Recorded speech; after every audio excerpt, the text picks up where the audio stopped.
Assalamualaikum warahmatullahi wabarakatuh. Perkenalkan, nama saya Bima Prasetyo dengan nomor NIM 20030151161 dari kelas 4D Program Studi Teknik Informatika. Pada kesempatan kali ini, saya ingin menjelaskan tentang tugas proyek pada mata kuliah Teori Bahasa Automata. Di sini, saya ingin menjelaskan tentang materi FSA atau Finite State Automata.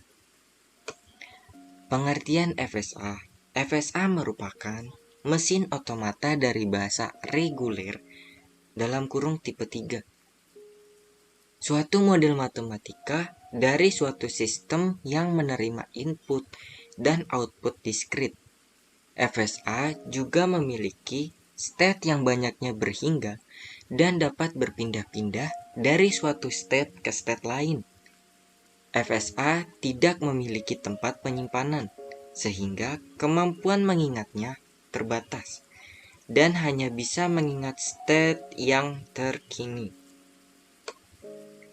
Secara formal, FSA dinyatakan oleh 5 tupel atau M sama dengan Q, sigma, transisi, S, dan F, di mana Q sama dengan himpunan state, sigma sama dengan himpunan simbol inputan atau masukan atau alfabet, transisi sama dengan fungsi transisi, S sama dengan state awal atau kedudukan awal dalam kurung initial state, F sama dengan final state atau himpunan akhir dalam kurung jumlah state akhir pada suatu FSA bisa lebih dari satu. Jenis FSA itu ada dua. Yang pertama, Deterministic Finite Automata dalam kurung DFA. Pada Deterministic Finite Automata, jika suatu state diberi inputan, maka state tersebut akan selalu tepat menuju satu state.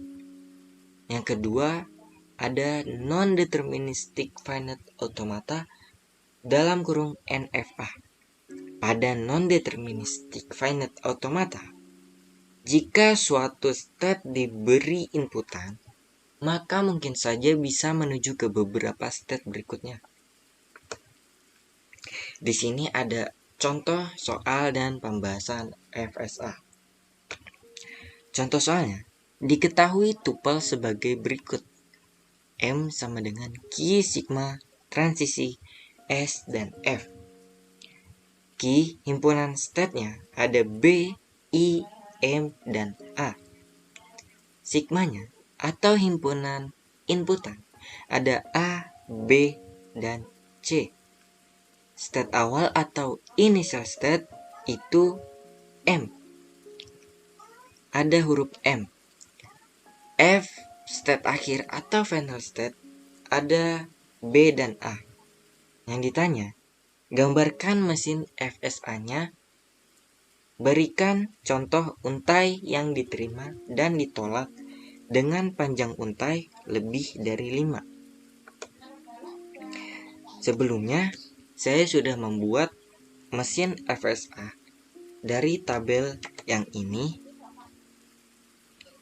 Nah, di sini pada kesempatan kali ini saya ingin mensimulasikan kembali bagaimana cara membuat mesin FSA ini dengan menggunakan aplikasi JFlap. Oke, pertama kita buka dulu aplikasi JFlap-nya. Nah, di sini ada menu Finite Automation. Kita klik. Nah, saya izinkan untuk mengecilkan frame ini. Oke, sebelum berlanjut, saya ingin menjelaskan fungsi-fungsi dari aplikasi JFlap. Yang pertama ini ada gambar seperti kursor. Ini untuk memindahkan atau mengedit. Lalu ada state creator untuk membuat state-nya. Lalu ada transition creator untuk menghubungkan state satu ke state lain. Lalu ini untuk delete, ini untuk undo dan redo. Nah, kita ke soal yang ini. Nah, di sini ada himpunan stata B, I, M, dan A. Kita pilih dulu, kita klik ini. Kita 1, 2, 3, 4. Nah, jangan lupa klik ini untuk mengedit. Nah, untuk mengubahnya, ini kan masih Q0, Q1, Q2, dan Q3. Nah, di sini kita ingin mengubah huruf B, I, M, dan A. Kita klik kanan, set name, kita ganti B. Oke. Selanjutnya Q1-nya kita ganti lagi I. Nah, Q2-nya juga kita ganti M. Q3-nya terakhir kita ganti A. Nah, ini sudah kan? Sudah B, I, M, dan A. Nah, sekarang kita ingin menentukan stat awal atau inisial stat. Di sini terdata huruf M. Nah, kita klik kanan, kita pilih inisial. Ini sudah jadi kan inisialnya, huruf M. Kemudian kita tentukan lagi stat akhir atau final stat. Di sini terdata B dan A.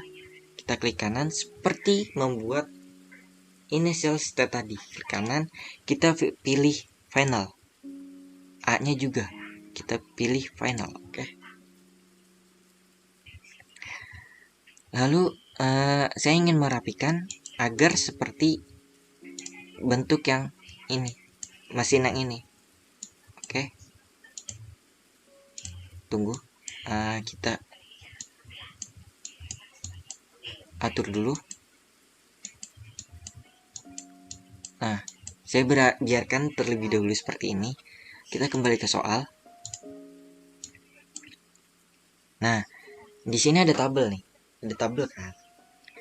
Karena dimulai dari M, saya ingin menentukan himpunan inputannya dari huruf M. Kita klik transition creator. Nah, M ke B menghasilkan input A. Nah, terus M ke I input B. M ke A input B. M ke M kita klik aja input C. Nah, dia looping. Lalu kita ke tabel yang atas. Nih, kita kolom ke atas. Di sini B. B ke M itu dia input A. B ke I input B. B ke A input B. B ke B kita klik aja input C. Nah, dia looping. B ke A lagi dia input C. Lalu ke I sekarang. I ke I dia input A. Nah, dia looping. I ke M input A. Nah, I ke A input B. Lalu I ke M input C. Sekarang terakhir huruf A. A ke M input A.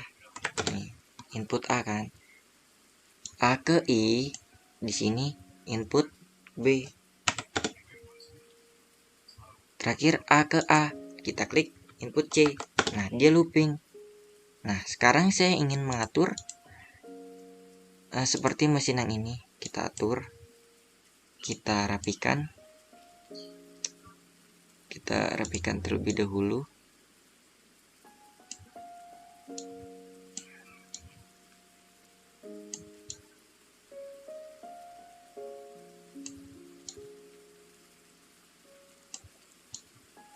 Kita rapikan terlebih dahulu sebentar. Nah, Sudah rapi ya? Mungkin seperti ini, sudah rapi. Oke, sekarang kita balik ke soal. Di sini berikan contoh untai yang diterima dan ditolak dengan panjang untai lebih dari 5. Nah, di sini saya sudah menentukan contoh untai diterima dan ditolak.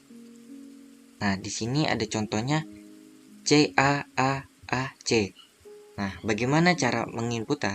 Kita klik yang ini, input, lalu kita pilih menu multiple run. Nah, di sini sebelumnya saya sudah buat. Nah, di sini tinggal kita run aja. Nah, accept, accept, dan reject. Ya kan? Sudah. Oke, kita kembali lagi. Contoh untai diterima C A A C, dia accept karena hasil akhir di A. Terus contoh untai ditolaknya B A A A B A C. Kenapa?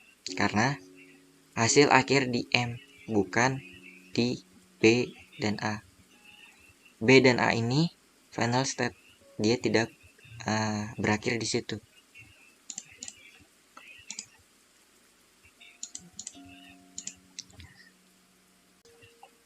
Oke, itu saja penjelasan dari saya tentang tugas proyek dari mata kuliah teori bahasa automata. Kurang lebihnya mohon maaf apabila ada salah kata. Wabillahi taufiq wal hidayah. Wassalamualaikum warahmatullahi wabarakatuh.